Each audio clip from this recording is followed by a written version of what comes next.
하나님은 우리가 서로 신뢰하며 살아가기를 원하십니다. 믿음의 사회가 되길 원하십니다. 그러나 현실은 다른 사람을 쉽게 믿기 어려운 것이 사실입니다. OECD가 2016년 11월에 발표한 통계 자료를 보면 다른 사람을 믿을 수 있느냐라는 질문에 한국의 경우 26%만이 믿을 수 있다고 했습니다. 이 수치는 OECD 평균보다 10%가 낮은 수치입니다. 타인에 대한 신뢰도가 가장 높은 나라는 덴마크였는데 75%가 다른 사람을 믿을 수 있다고 했습니다. 그리고 노르웨이, 네덜란드, 스웨덴과 같은 북유럽 국가들이 대체적으로 신뢰지수가 높았습니다. 한국은 경제가 발전하면서 많은 복지제도가 만들어졌습니다만 더 다른 사람을 믿지 않는 그런 사회가 되어가고 있습니다. 그러면 왜 다른 사람을 불신하는가? 한 신문사의 설문조사를 보니까 거짓말하지 않고 정직하게 살면 오히려 나만 손해보기 때문이다. 다수가 그렇게 대답을 했습니다. 이 기사에 이런 내용도 나옵니다.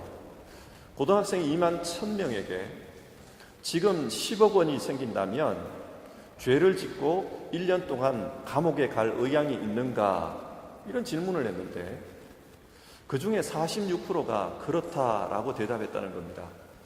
질문도 참 안 좋은 질문이지만 반응 역시 참 안 좋습니다. 부정직한 방법이라도 성공을 하겠다, 그런 생각을 한다는 거예요.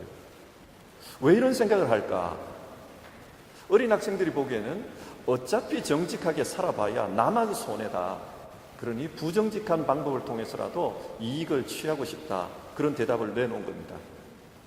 상황이 이렇다 보니까 경제가 발전했음에도 불구하고 사회는 점점 부정직하게 그렇게 변해가고 있습니다.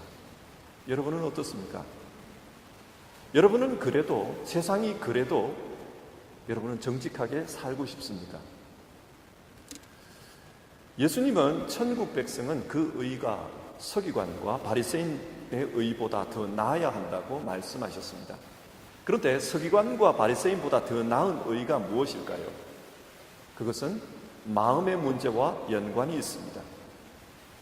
우리가 2주간에 걸쳐서 살펴본 것처럼 예수님은 살인하지 말라는 계명을 가르치면서 마음의 분노에 대해서 이야기하셨습니다.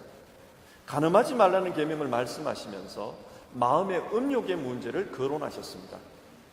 천국 백성의 의는 겉으로 드러난 계명을 지키는 데서 그치지 않고 그 마음이 하나님 나라 사람답게 바뀌는 것입니다.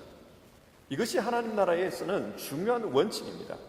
외적인 삶뿐만 아니라 내적인 삶 역시 하나님 말씀에 합당해야 그것이 의로운 것이다. 성경 그렇게 말씀합니다. 자, 오늘 우리가 읽은 본문은 맹세와 관련하여 예수님께서 가르쳐 주신 내용입니다. 우리의 언어 생활과 연관이 있습니다.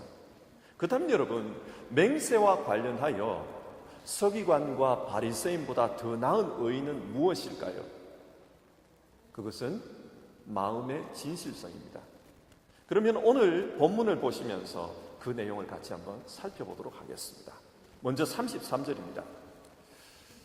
또 옛사람에게 말한 바 헛맹세를 하지 말고 내 맹세한 것을 주께 지키라 하였다는 것을 너희가 들었으나, 또 옛사람에게 말한 바, 이스라엘 사람들은 맹세를 하나님 앞에서 약속하는 행위로 이해했습니다.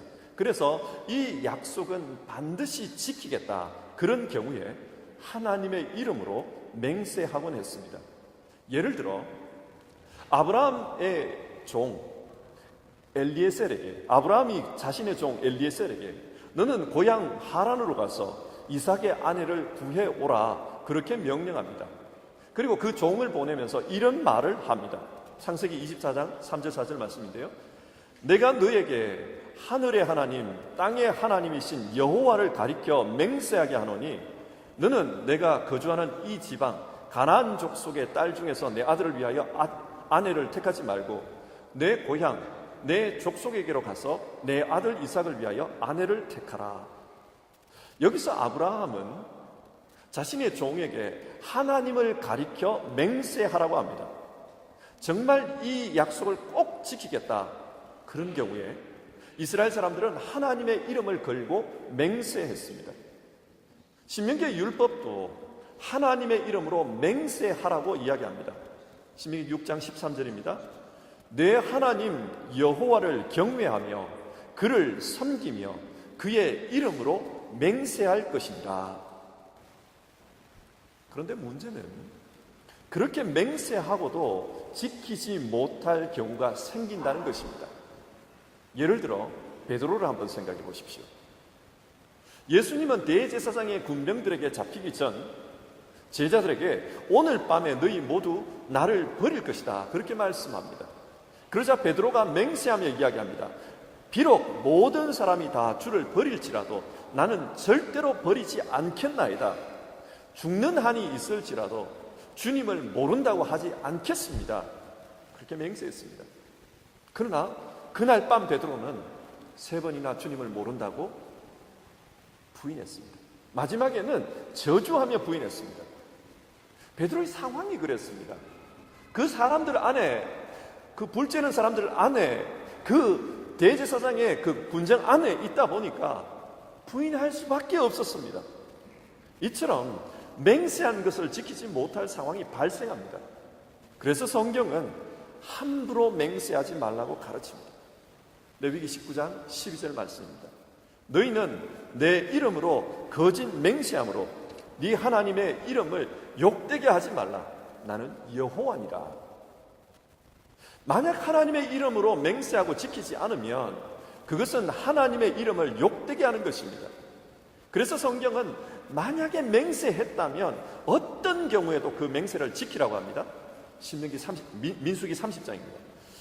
사람이 여호와께 서원하였거나 결심하고 서약하였으면 깨뜨리지 말고 그가 입으로 말한 대로 다 이행할 것입니다. 신명기 23장. 내 하나님 여호와께 서원하거든 갚기를 더디하지 말라. 내 하나님 여호와께서 반드시 그것을 네게 요구하시리니 더디면 그것이 네게 죄가 될 것이다. 이상 말씀드린 것이 구약 성경이 가르치는 맹세에 대한 교훈입니다. 그런데 예수님은 이 교훈과 관련하여 전혀 다른 말씀을 하십니다. 어떤 말씀을 하십니까? 34절. 나는 너희에게 이르노니 도무지 맹세하지 말라. 아예 맹세하지 말라는 겁니다. 여러분, 앞에서 살펴본 것처럼 구약 성경은 하나님의 이름으로 맹세하라고 했습니다. 그런데 왜 예수님은 절대로 맹세하지 말라고 하는 것일까요? 이것은 우리가 사람들 앞에서 맹세하는 경우를 잘 생각해 보면 알 수 있습니다. 흔히들 이런 말을 합니다. 내가 이 약속을 못 지키면 내 손에 장을 지지겠다. 혹은 만약에 내 말이 틀리면 내가 성을 갈게. 내가 네 아들이다. 뭐 이런 표현을 씁니다. 근데 여러분, 이런 말을 하는 사람 치고 진짜 성을 간 사람을 보았습니까? 모르겠어요. 독일 와서 결혼하면서 남편 성을 따라가신 분들은 성을 바꿨습니다만 그 외에는 못 봤어요. 손에 장을 지지겠다. 진짜 지지는 사람 봤습니까? 근데 왜 사람들은 이런 말을 할까요? 그것은 자기 말의 신뢰성을 높이기 위해서입니다. 내가 진실하다는 것을 보여주기 위해서 이런 과장된 말을 하는 겁니다. 그런데 때론 이것이 악용됩니다. 이스라엘 사람들의 경우 거짓을 진실처럼 꾸미기 위해 하나님의 이름을 걸고 맹세합니다. 이렇게 거짓 맹세가 남발되다 보니까 말의 신뢰도가 떨어집니다. 그리고 다른 사람을 믿을 수 없는 불신 사회가 되고 말았습니다. 이것은 하나님께서 기대한 이스라엘의 모습이 아니었습니다. 문제는 여기서 끝나는 게 아닙니다. 이런 맹세는 신앙적으로 심각한 문제를 유발시킵니다. 10계명의 제3계명입니다. 너는 내 하나님 여호와의 이름을 망령되게 부르지 말라. 여호와는 그의 이름을 망령되게 부르는 자를 죄 없다 하지 아니하리라. 하나님의 이름으로 맹세하고 그 맹세를 지키지 않으면 그것은 여호와 이름을 망령되게 하는 죄를 짓는 것입니다. 그래서 바리새인들은 맹세를 할지라도 하나님의 이름이 아닌 다른 것으로 맹세하라, 사람들에게 그렇게 가르친 겁니다. 예를 들면 성전을 두고 맹세하라, 제단을 두고 맹세하라, 하늘을 두고 맹세하라, 이렇게 가르친 겁니다. 하나님의 이름을 망령되게 하는 죄를 짓지 않도록 그렇게 하기 위해서 이렇게 가르친 겁니다. 그러자 또 다른 문제가 발생합니다. 하나님의 이름으로 맹세한 것이 아니니 이거 안 지켜도 죄가 아니다, 굳이 안 지켜도 상관없다, 이런 생각을 하게 된 겁니다.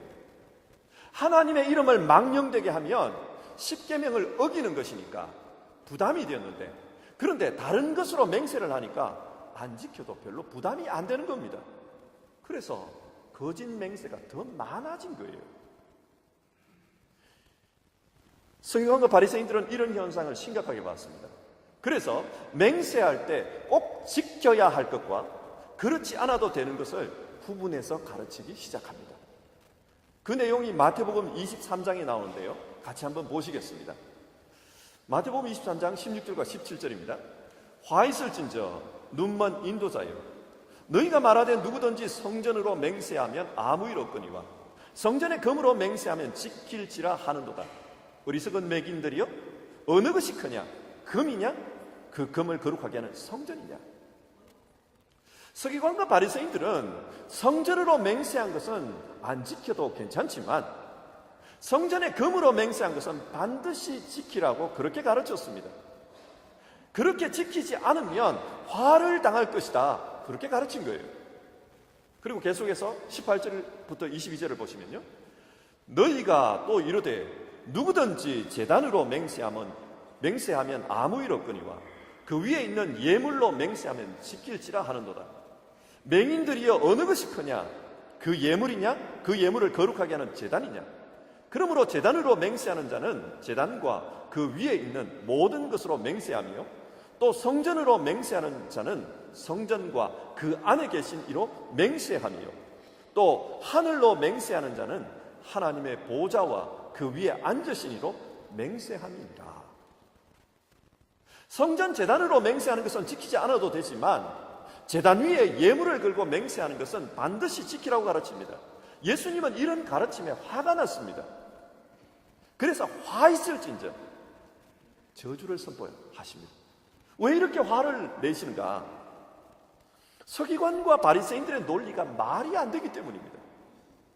성전은 하나님의 집입니다. 그러므로 성전으로 맹세한다는 것은 거기 계시는 분, 하나님을 걸고 맹세하는 것입니다. 또 하늘은 하나님의 보좌입니다. 따라서 하늘을 걸고 맹세하는 것은 그 위에 앉아 계신 하나님을 걸고 맹세하는 것입니다.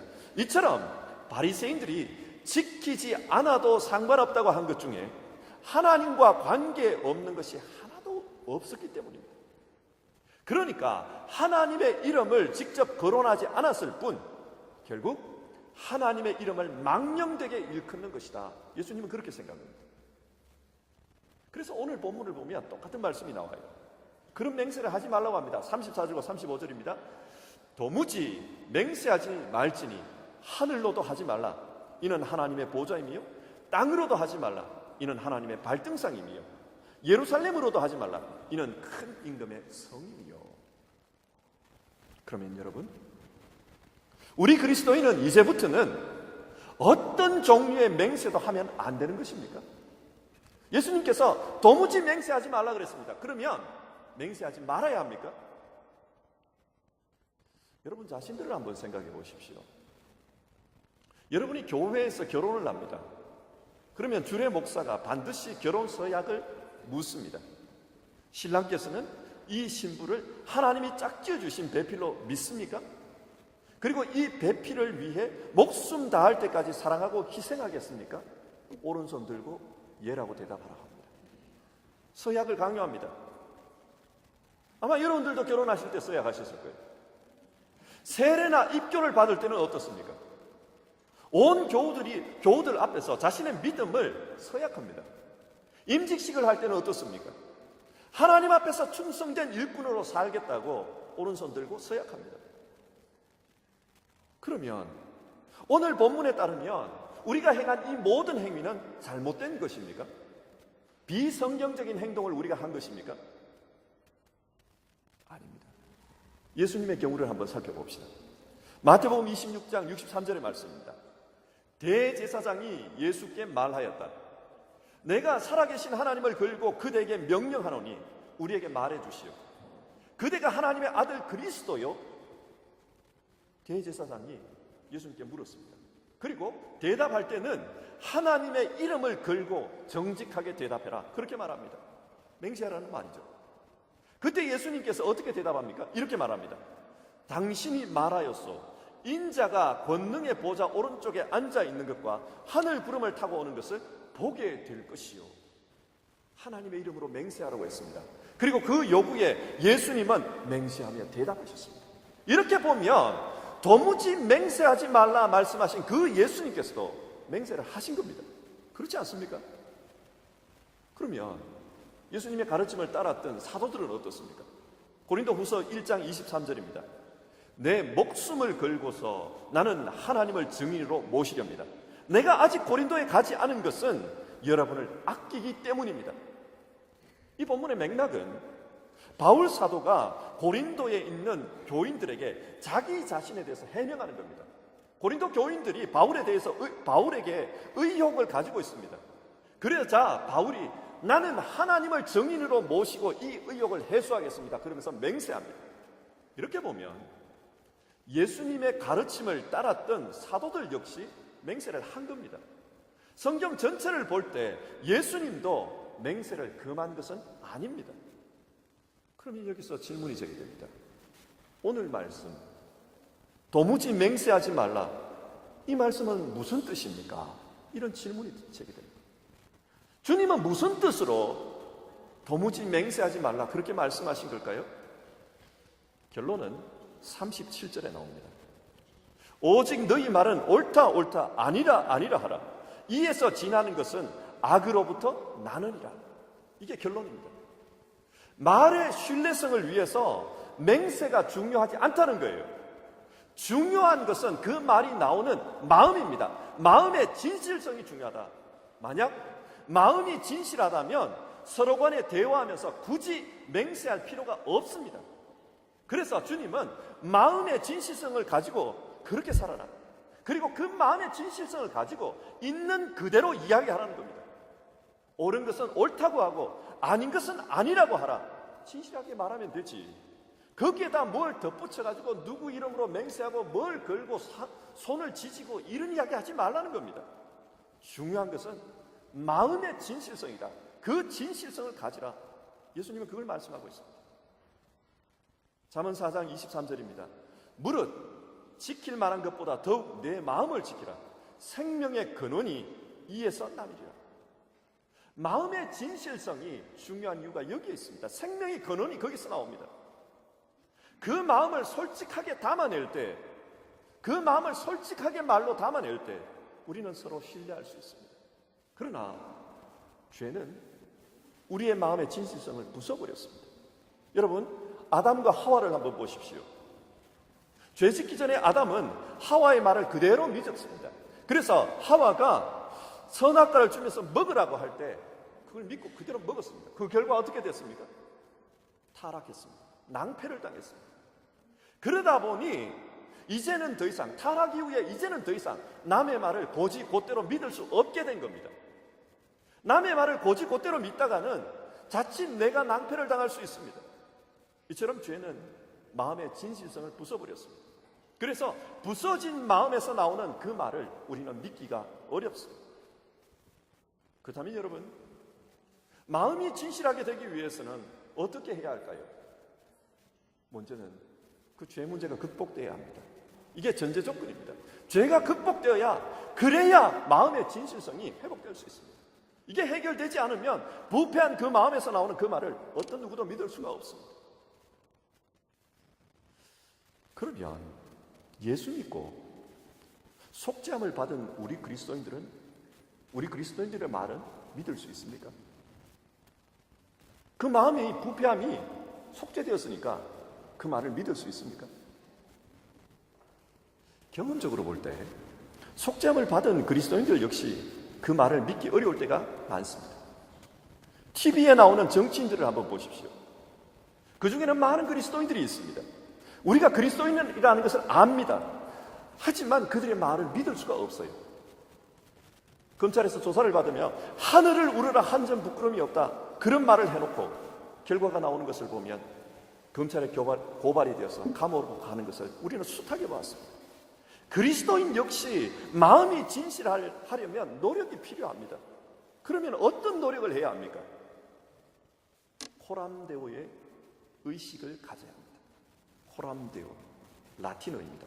코람이라는 말은 뭐뭐 앞에서, 면전에서라는 뜻이고, 데오스, 하나님이라는 뜻입니다. 그러니까 코람데오는 하나님의 존전에서 사는 것, 그런 의미입니다. 종교개혁자들은 우리 그리스도인들의 삶을 이 단어로 많이 설명했습니다. 그리스도인은 하나님께서 나를 지켜보고 계신다, 그 마음으로 살아야 한다는 겁니다. 그렇게 살아갈 때, 하나님께서 나를 보고 계신다, 그것을 인식하며 살아갈 때 사람은 진실할 수 있습니다. 신약 성경에서 진리 혹은 진실로 번역되는 말은 헬라어 알레테이아입니다. 이 말은 원래 레토라는 동사에서 유래를 했는데요, 레토는 숨긴다라는 뜻입니다. 그리고 이 숨긴다라는 단어 앞에 부정을 의미하는 니히트, 부정을 의미하는 아라는 접두사가 붙어 있습니다. 그러니까 알레세이아는 진실 혹은 진리는 숨기는 것이 없는 것, 그런 뜻입니다. 숨기는 게 없는 것, 그게 진실이고 진리입니다. 누구 앞에서 숨기는 것이 없다는 말입니까? 하나님 앞에서 숨김이 없이 사는 것, 그게 진실한 삶입니다. 하나님 앞에서 자기 자신을 완전히 오픈하는 것, 그럴 때 사람은 진실할 수 있습니다. 시편 139편을 보면 이런 말씀이 나옵니다. 여호와여, 주께서 나를 살펴보셨으므로 나를 아시나이다. 주께서 내가 앉고 일었음을 아시고 멀리서도 나의 생각을 밝게 아시오며 나의 모든 길과 내가 눕는 것을 살펴보셨으므로 나의 모든 행위를 익히 아시오니 여호와여, 내 혈의 말을 알지 못하시는 것이 하나도 없으시니이다. 하나님께서는 우리의 모든 것을 알고 계신다는 겁니다. 그리고 그 밑으로 내려가 보면 이런 말씀도 나와요. 하나님께서는 내 형질이 이루기 전부터 나를 이미 알고 계셨습니다. 그 말씀이 나와요. 내가 태어나기 전부터 하나님은 내 체질을 알고 계시다는 겁니다. 그렇기 때문에 그 하나님께서 나를 보고 계시고 또 나의 하는 말을 알고 계신다. 따라서 하나님 앞에서는 나를 숨길 수가 없습니다. 그 고백입니다. 하나님 앞에서 나를 숨기지 않는 것, 이것이 진실함입니다. 사도행전 5장에 아나니아와 삽비라 사건이 나옵니다. 이 사건은 거짓 맹세가 얼마나 불행한가를 보여주는 대표적인 사건입니다. 아나니아와 삽비라가 초대교회 당시에 성령이 임재할 때 많은 은혜를 받았습니다. 그래서 그들도 하나님 앞에 맹세합니다. 하나님, 우리 역시 바나바처럼 우리가 가지고 있는 모든 것을 하나님 앞에 바치겠습니다. 그렇게 맹세했습니다. 그런데 맹세하고 나서 마음이 바뀝니다. 그리고 하나님을 속이게 됩니다. 하나님께 다 바쳤다 그랬지만 실제로는 절반은 숨기고 절반만 바쳤습니다. 여러분, 이 본문 이야기를 들으면서 하나님 앞에 헌금을 많이 해야 된다, 그런 생각을 하지 마십시오. 그거는 오해입니다. 이 본문의 핵심 내용은 하나님을 속인 것입니다. 근데 만약 아나니아와 삽비라가 하나님께서 나의 행동을 다 보고 계신다, 그것을 인식했다면 과연 하나님을 속이려고 했을까요? 사람의 눈은 속일 수 있지만 하나님은 나보다 나를 더 잘 알고 계신다, 만약 그것을 인식하고 있었다면 이들이 하나님을 속이려고 했을까요? 이들의 문제는 코람데오 정신의 부재였습니다. 내가 하나님 앞에 있다, 하나님이 나를 보고 계신다, 그 의식이 없었기 때문입니다. 오늘 우리가 어떻게 진실하게 살 수 있습니까?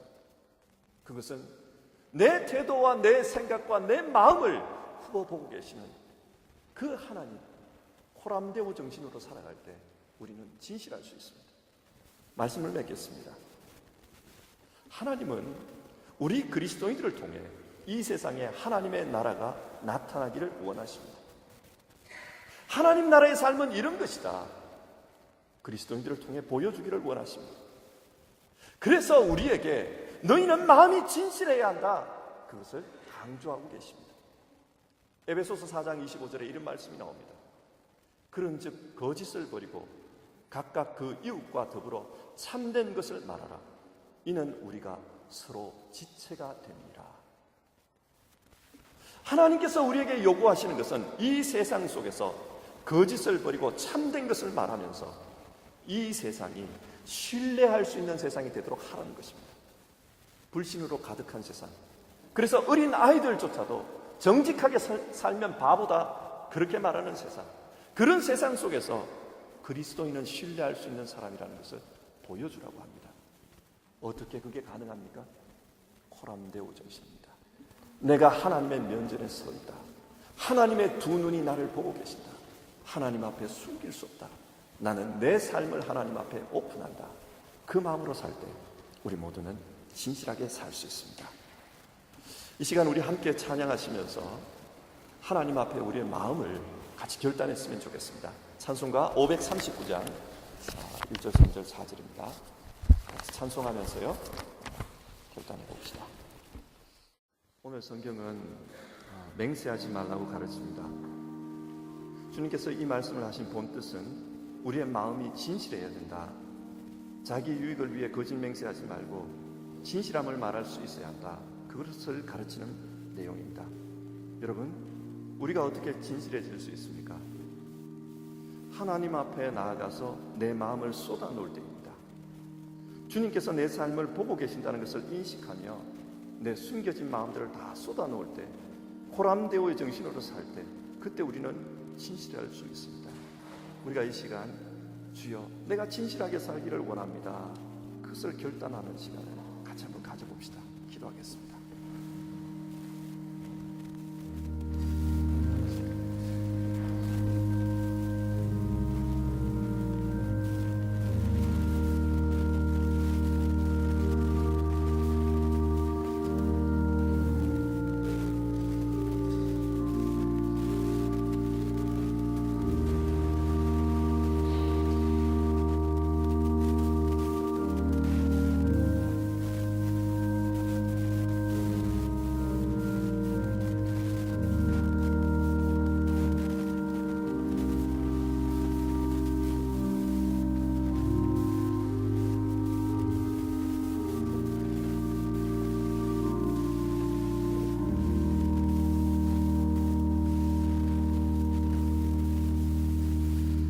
하나님 아버지, 세상은 진실하게 살면 손해본다고 말합니다.